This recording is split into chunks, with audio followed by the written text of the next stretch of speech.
বিশাল কষ্ট আছে ভাই, যে কষ্টের কথা বলা যায় না। যে সবার একটা ঈদের একটা আনন্দ, বাচ্চা কাচ্চা নিয়ে আমরা সেই আনন্দটা আমাদের এই ঢাকা শহরে মাটি করে দিচ্ছি। আমরা এই যে নামাজে যাইতে পারছি না। আমার ফ্যামিলি আছে, তারা হচ্ছে খুব অশান্তিতে আছে, কারণ আমি বাড়িতে নেই।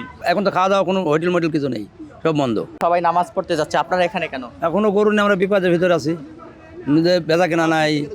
নামাজ পড়তে গেলে গরু হারাই যাবে, আমরা মাইক চাইলে ভাইসে যাবে আবার এই গরুর জন্যে। আমরা কোন উপায় নিয়ে দাঁড়াবো? এখন গরু নিয়ে দাঁড়াইছি এখানে বসে, যেতে পারছেন না? নামাজও যাইতে পারছি না। খাওয়া দাওয়া এখন তো খাওয়া দাওয়া কোনো হোটেল মোটেল কিছু নেই, সব বন্ধ। এই পরিবারের সঙ্গে ঈদের আনন্দ ভাগাভাগি, এটা তো বন্ধই, ছেলে মেয়েদেরকে মিস করছেন কতটুকু?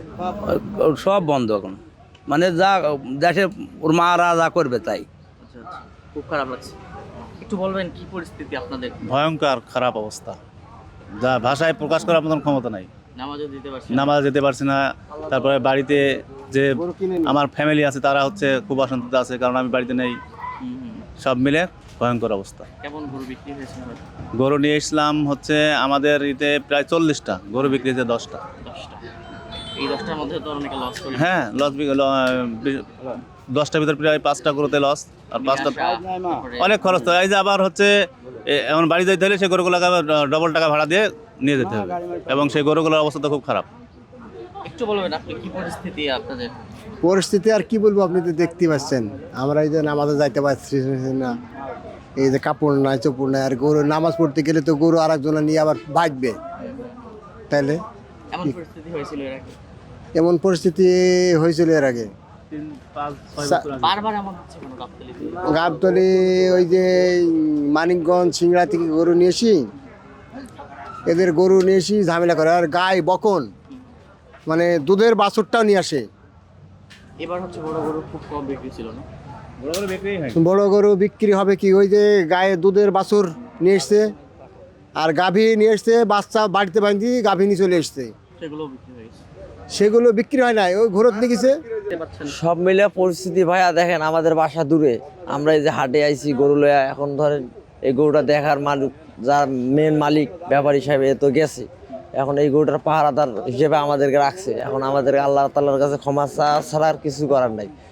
মানে এমনটাই অবস্থা খারাপ, গরুর যে অবস্থা, এটাই ব্যাপারী মাথা খারাপ। ব্যাপারী তোমরা যে চলে গেছে, এখন আমাদেরও অবস্থা খারাপ। কি এই গরুটার পাহারা দেওয়া লাগতেছে, এখন আল্লাহ তাআলার কাছে মাপ চাইতে হইব, তাছাড়া তো আর কোনো বুদ্ধি নেই।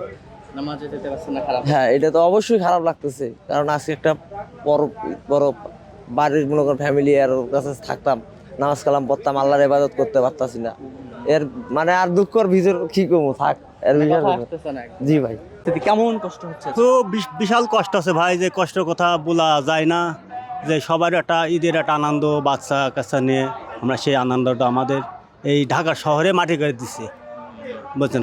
খুব কষ্ট বেদনার ভিতরে, যে যে কষ্টের কথা বলা যায় না। ছেলে মেয়ে ফোন দেয়নি যে বাবা আসো? হ্যাঁ, ছেলে পেলে তো ফোন দিছে, বাবা কখন আসবে কখন আসবে। ছোটো ছেলে পেলা তাদের ঈদের মার্কেট করব, সে মার্কেটও করতে পারেনি। বিশাল একটা কষ্টের ভিতরে নিজের মনে।